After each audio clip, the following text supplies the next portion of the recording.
This podcast is proud to be part of the TalkSPORT Fan Network. TalkSPORT. Powered by fans.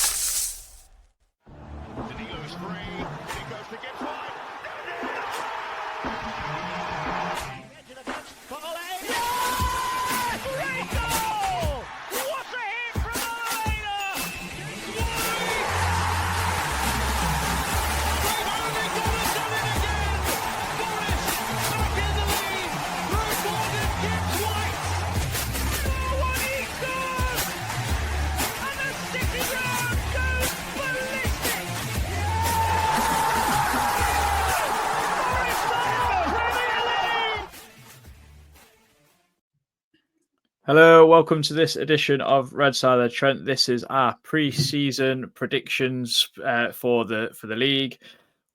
This is something that we've done every season since we've started this podcast, obviously bar the first season, I guess, because it was already got started. So a lot of fun. We sometimes we're wrong, sometimes we're actually bang on. I've been last year. I got Chris Wood as being top scorer. Sangare being player of the season, absolutely way off there. But I feel like we might get closer, to be fair, this year with everything. I think quite a few of us hit bang on the nail with teams that got relegated and teams that won the league, etc. But joining me are Christian Brown and Reece Lane. It's going to be quite difficult, guys, because we've got no Lee Clark, and he's got some questionable ones in his prediction as well. So yeah, do you remember the first year we were up and he had Leicester to go down, and we were all like, "What are you on about?" And then he was actually proven completely right. So I think did he have Everton in it as well? And they should have gone down and didn't. Yeah, stayed up on the last day, didn't they? So yeah. So maybe Lee's onto something. Reece, how are you? First of all, I know we've magically just done a podcast, but no one. Yeah, I'm good, mate. Thank you. Yourself? Yeah, good. Christian, well, yeah, very well. Feeling confident about this? More so than last year. Yeah, more so than last year. Right. So we are going to get into it. We'll go through a few bits and bobs as we go along, and anything that's quite topical. So we will start with the bottom three, because I think that is probably the most boring conversation, I would say. I'm just going to get rid of that. And it was last season. It was last season. So we're going to start with Lee's, and because he's not here to explain what he's chosen. I hope you all like these little faces for the YouTube viewers. I've got you all.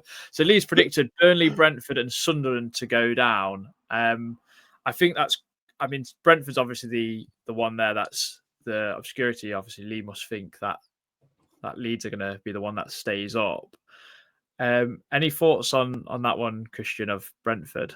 I'm going to say very little, because I also have Brentford to go down. You do, and you've put Leeds in there with yours. So what's you thinking? Why do you think Sunderland of the bottom three are going to stay up? I think Sunderland have actually given it a proper good go. I think that if you look at who they've signed, they haven't done what Ipswich did in terms of sign the best of the rest of the Championship. Or they haven't done what Luton have done in terms of future-proofing or trying to future-proof. That's gone really well from, hasn't it, down in League One? What a terrible shame.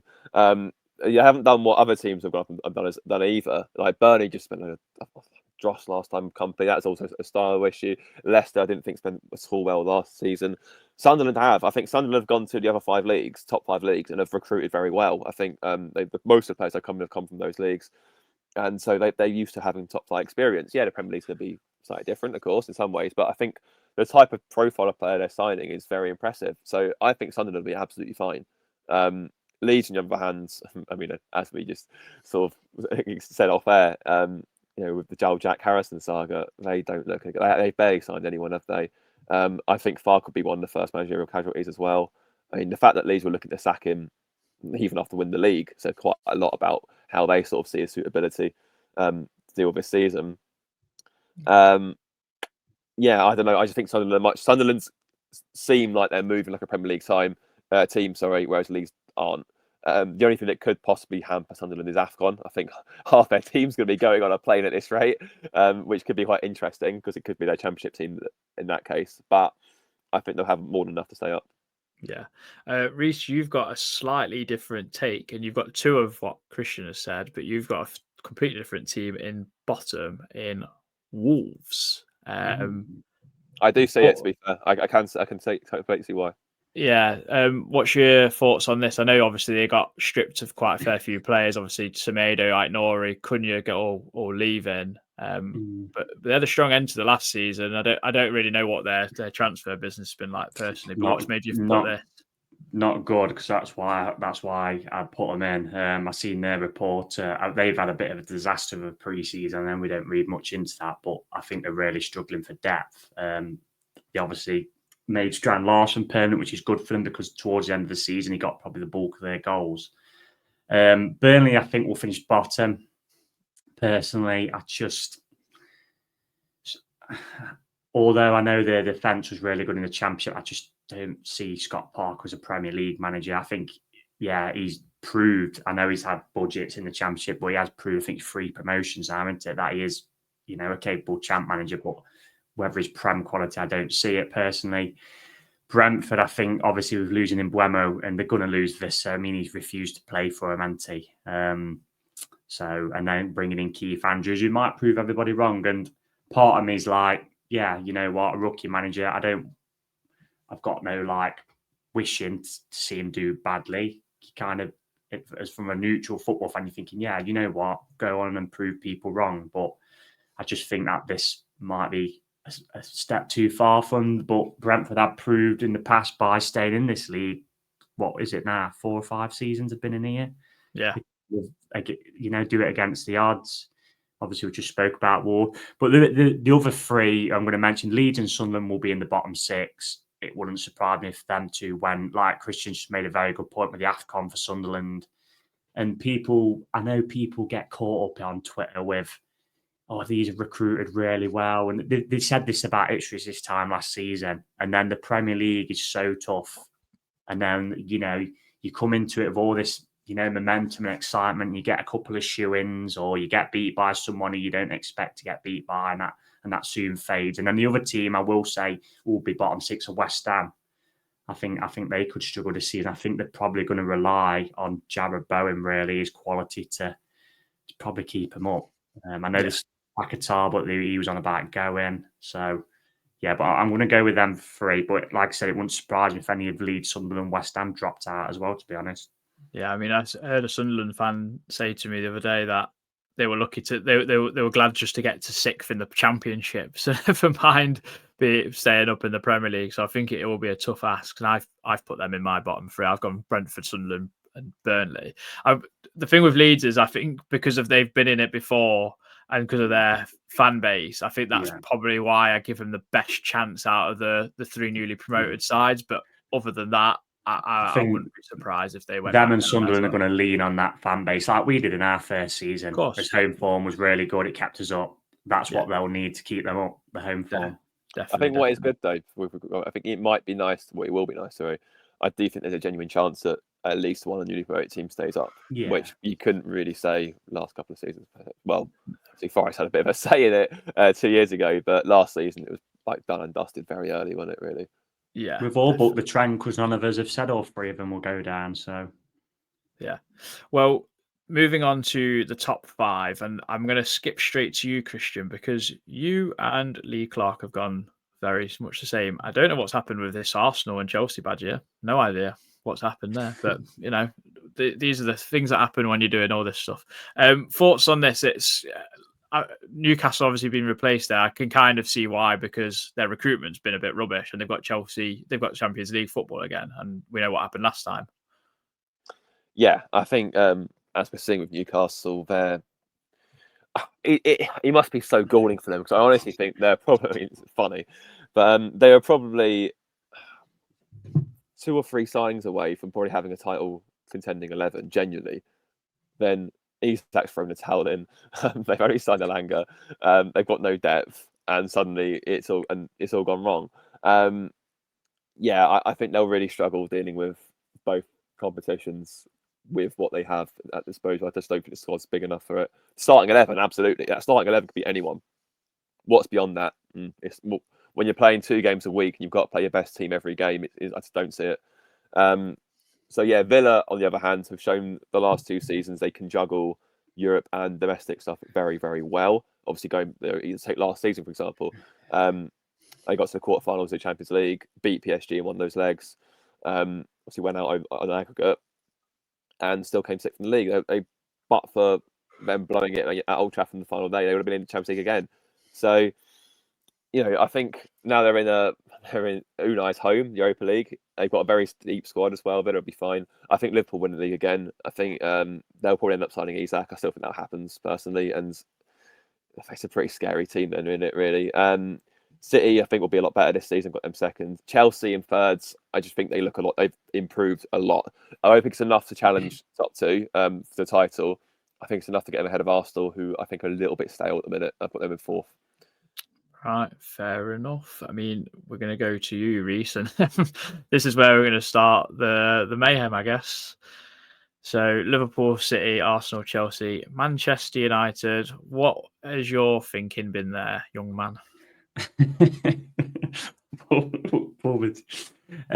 I was convinced for quite a while that City would come back and win the league this season, but with Liverpool's business, and I agree with Christian totally, I think Isak happens. And that has actually skewed my top five, that Isak thing happening, because I would have had Newcastle fifth. If Isak was still at Newcastle happy as Larry, they would have been, without a doubt, for me, fifth. But because that's happened, I just think it's upset the apple cart so much. And now they're kind of scrambling around really to find a replacement, aren't they? And they're struggling. They're going to end up signing Vista, I think, but they probably need one more, don't they? I've still got Arsenal above Chelsea because Arsenal's kind of kryptonite has been that striker, hasn't it, really? Even though the season before last, I think they scored like 90-odd goals without one, really.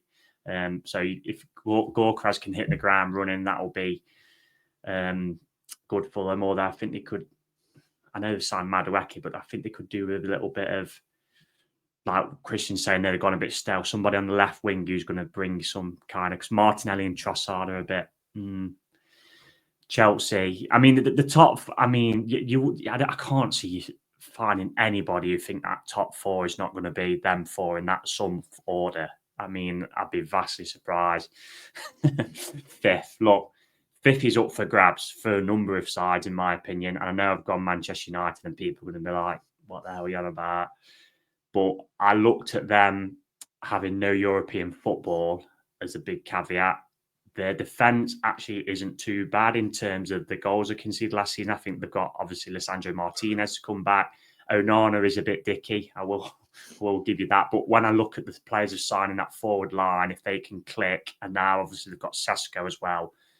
Kuna and Buemo, Sesko and Bruno Fernandes is some forward line. If they can click, it's just if the goalkeeper doesn't mess up in that central midfield area, if Mainu can get back to what it probably was a season or so ago, and Ugarte can, they spent a lot of money on him. I know Christian's looking at me there.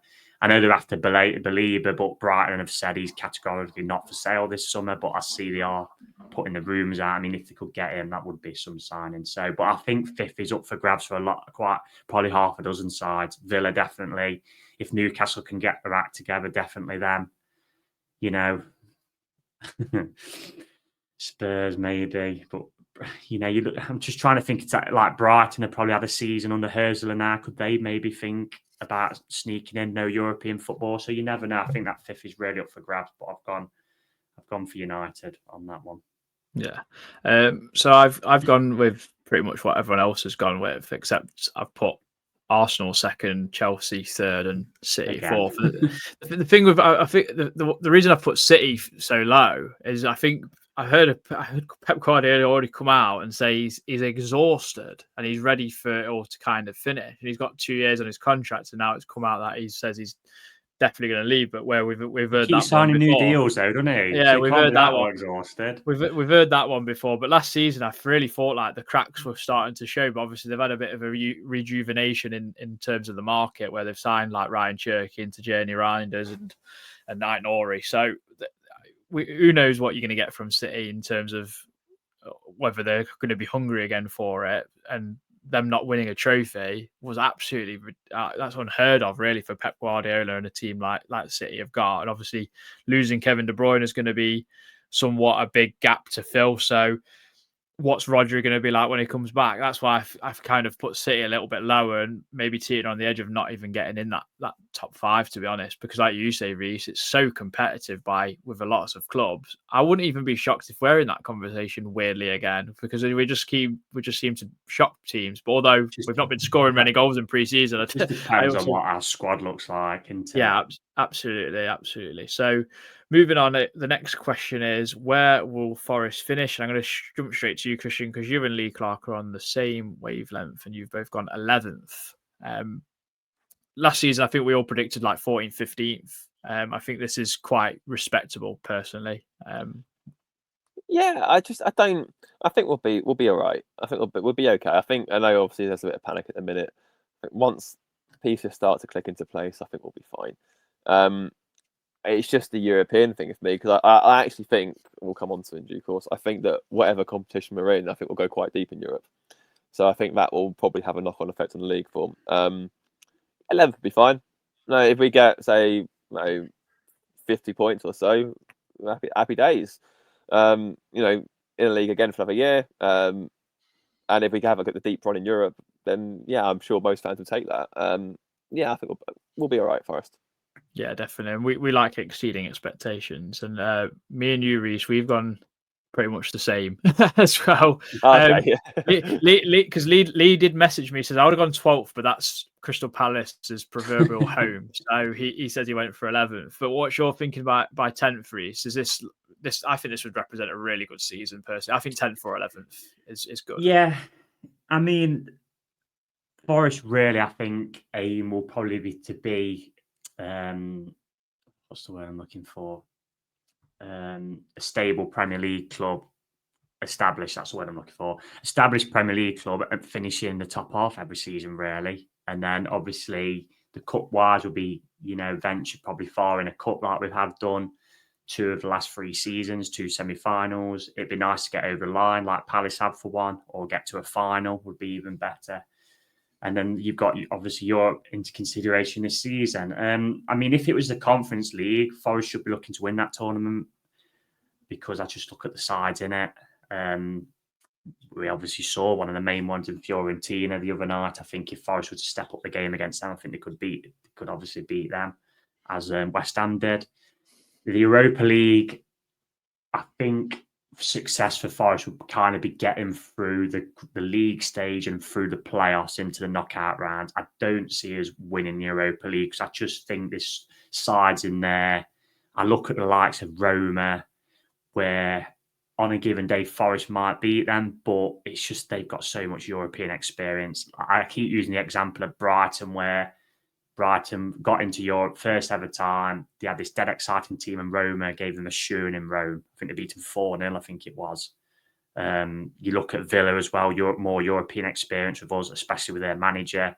And there'll be some decent teams in that Europa League. There'll be teams dropping down from the playoff who had literally lost a game to get into the Champions League, for example. So, like you said, Adam, yeah, there's going to be a knock-on. It is used as an excuse, though, isn't it? And Greg from Talking Red said this, teams seem to be fine playing Wednesday, Saturday, but when it's Thursday, Sunday, it seems to be an excuse and an issue.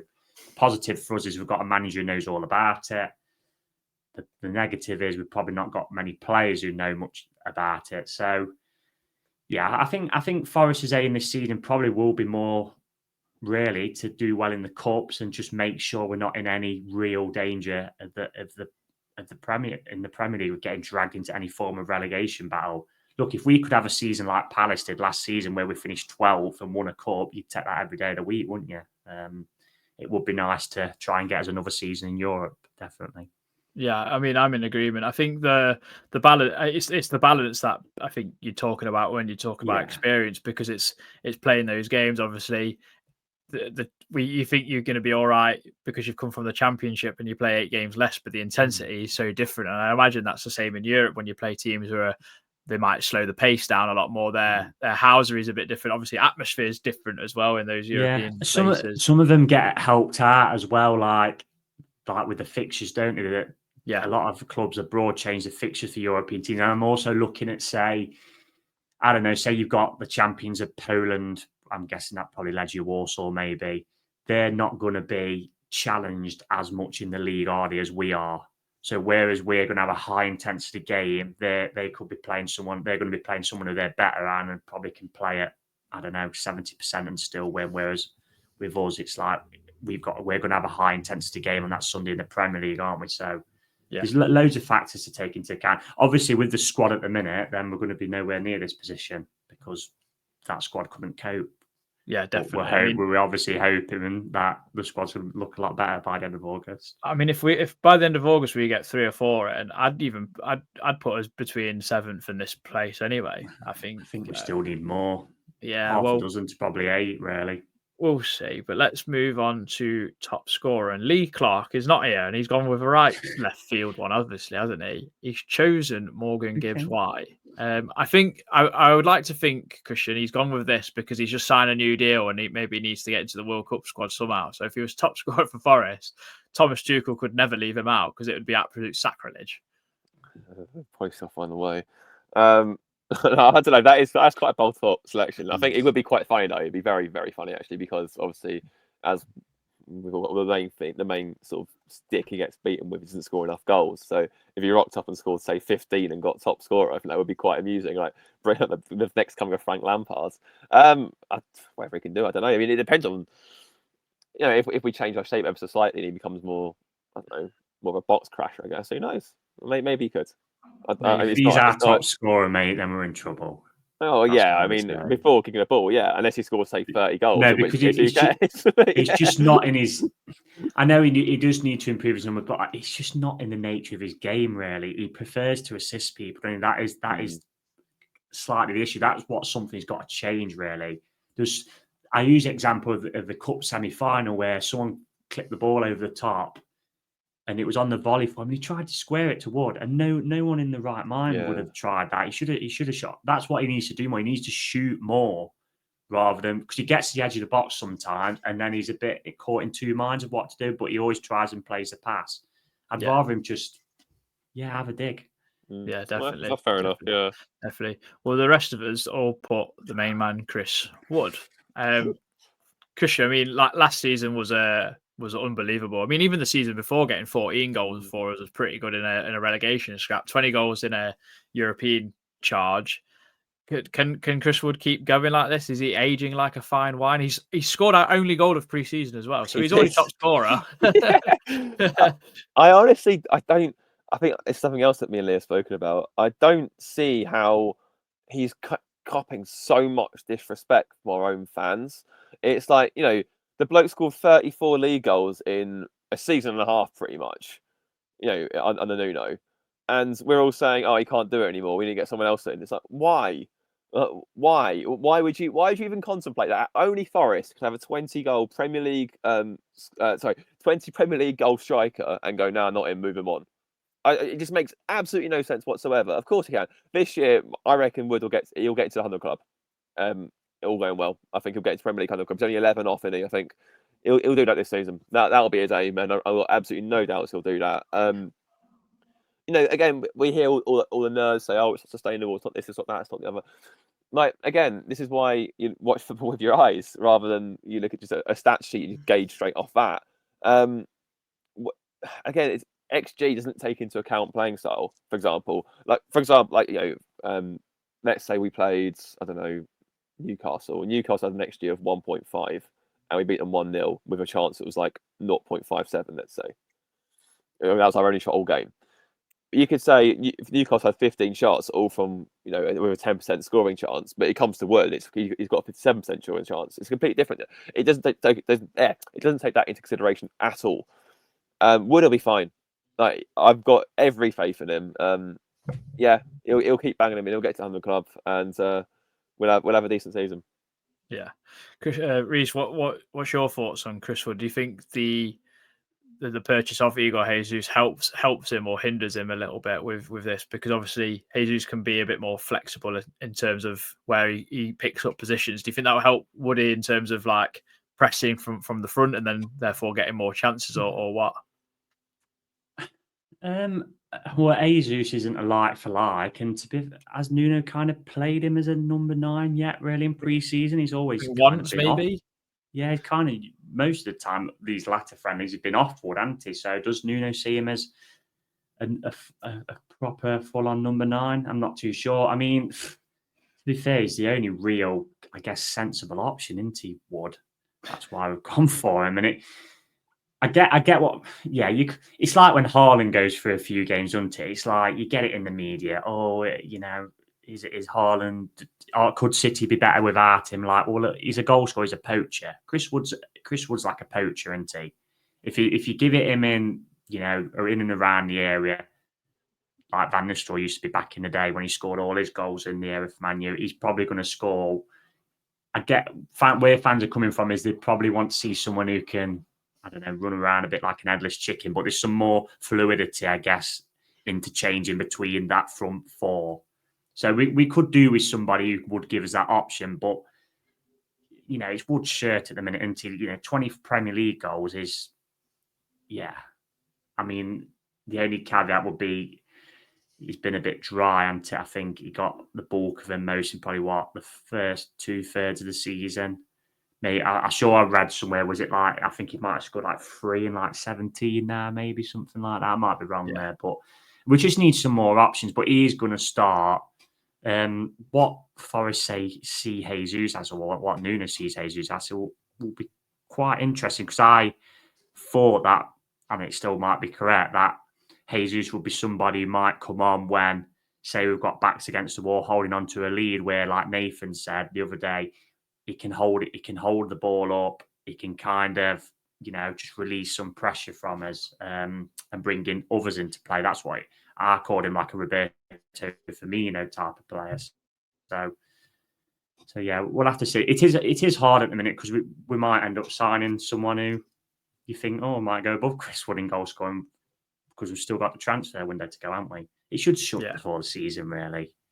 Yeah. But the club's voted it not to, so yeah. I think the one interesting thing was, because Anthony Elanga and Chris Wood had such a good relationship in terms of assisting each other, or mainly Elanga assisting Wood.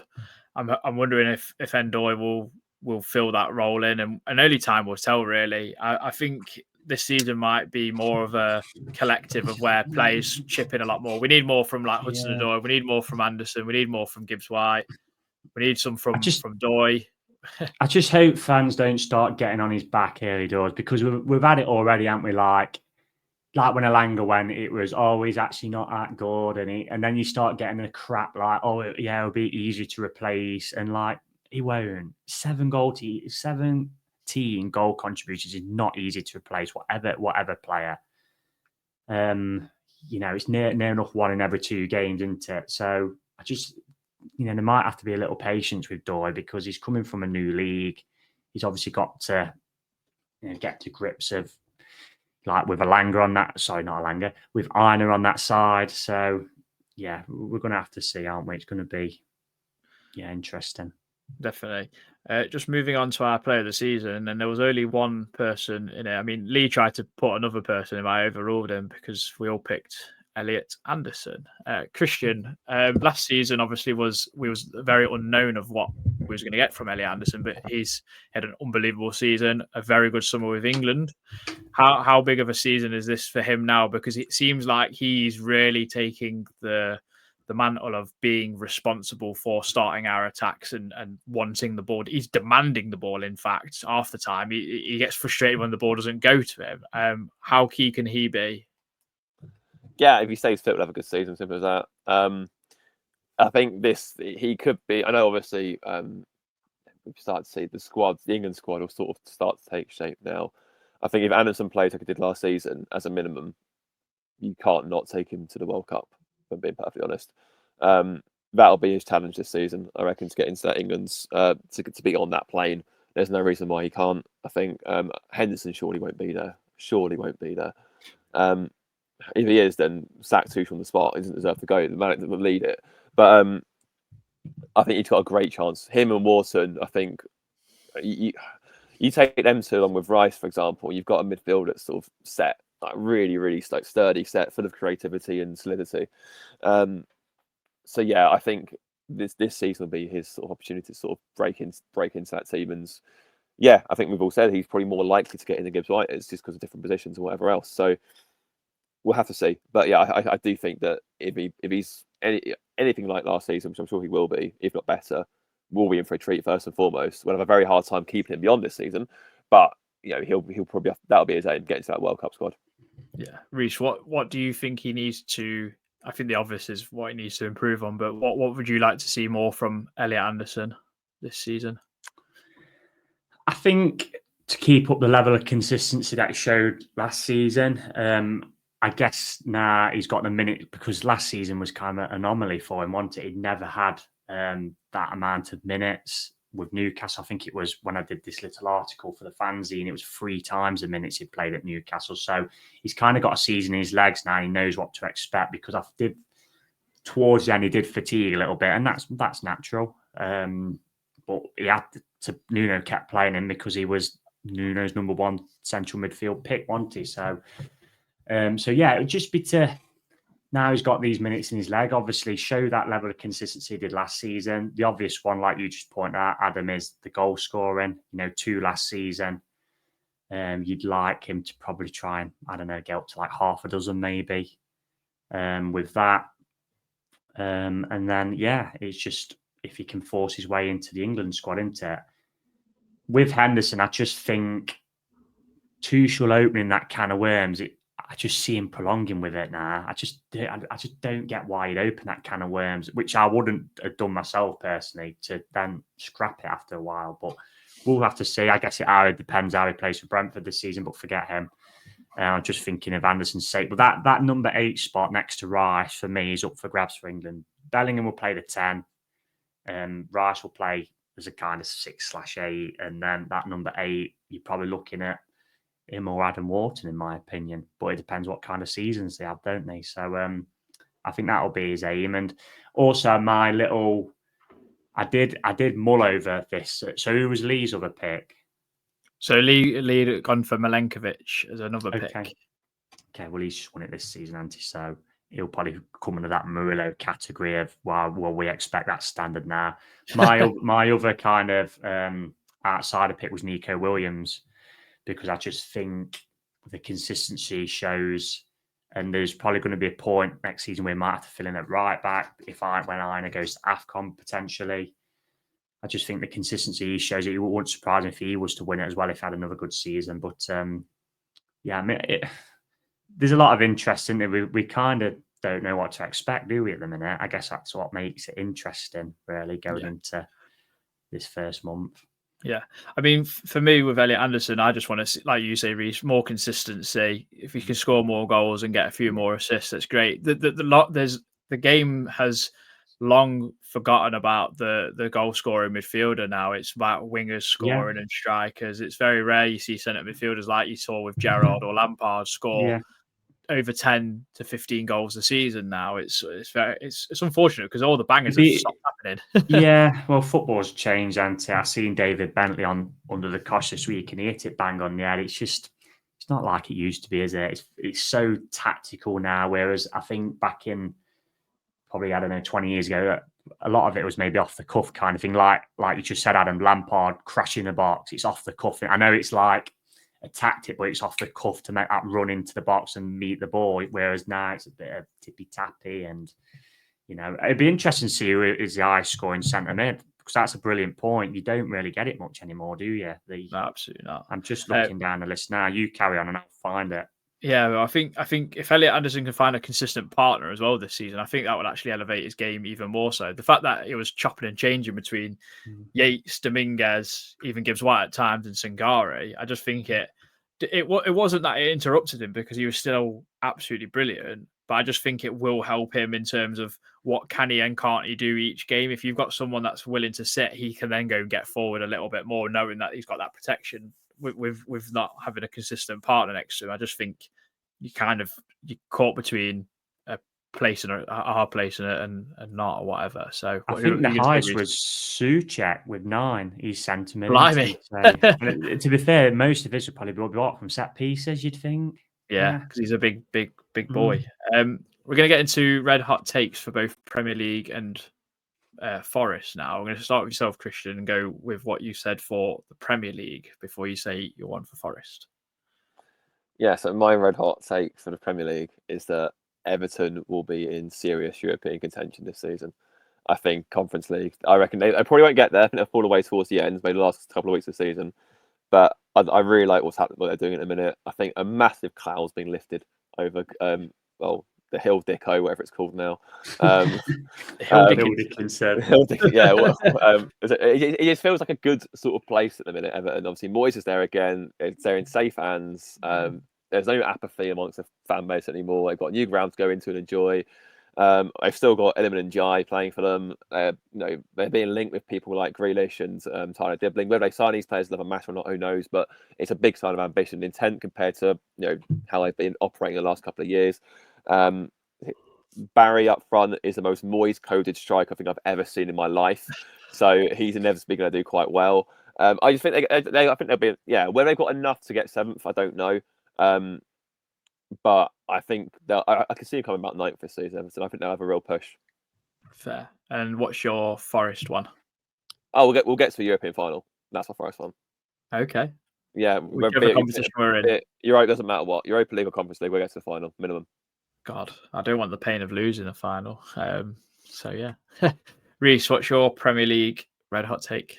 I guess it would be Man U in fifth, mate. Would be the red hot take. I don't think many would predict that. I've kind of given my reasons earlier when we did the top five, so I don't need to go over it. Everton's first home game is Brighton at home, which they'll probably lose and probably get booed off. So we'll see how long that lasts. But, the Bramley boos. Red hot Forest take. Oh, that is an interesting one. I wouldn't say Nico Williams is an outside of the player of the season's red hot take. Let's go that way. I'm going to say we'll get to a semi-final again of some form of cup. Okay. If it's a Conference League, then that would be a minimum expectation. But I think as well, like because the League Cup this year's third round, isn't it, for us? Yeah. So we'll be missing a round. So what you got to win to get in the semi-finals of that? 3 games, maybe. Something like that. It's not very many. Yeah, I'll go with that. Another semi-final at the minimum, that is. Hopefully we can go 2 further and win something, but we'll have to see. I mean, my red hot take for the Premier League was pretty much what you said, Christian, in terms of I think Everton will challenge for a European spot. So maybe I have to change it now, which is I don't think a Big Six team will win the FA Cup again. I actually think someone else from the outside of it might win it, like Brighton, maybe even a Bournemouth. Hopefully Brighton. That'd annoy Palace a lot. Yeah, well, Bournemouth maybe not so much now because Zavani's just been sold. So that's a tricky one for them to replace that back 4 or 5, which they've lost over the summer, though their front line is still pretty good going forward, I'd imagine, under Andoni Iraola. So, yeah. Everton might be a shout for the FA Cup. I think they got to... I remember they got to a final, didn't they, because they lost to Chelsea. Yeah, with Moyes. They scored off 12 seconds, you remember? Zaha scored off 20 seconds and then Chelsea came back. Yeah. That yellow kit that day, didn't they? Yeah. So I think a team from outside the top 6 will win the FA Cup, and then a Forest red hot take was Elliot Anderson to get into the England squad, but we've already discussed that kind of thing. So I think Dan and Doy will equal or surpass Anthony Elanga's goal contributions from last season. That's a big one. I've got to go big or go home, because what's the point? And also something else as well. You know what's going to happen, don't you? AFCON final will be Nigeria, Ivory Coast. Again, yeah. At least we're not losing as many players as we did last time. Yeah.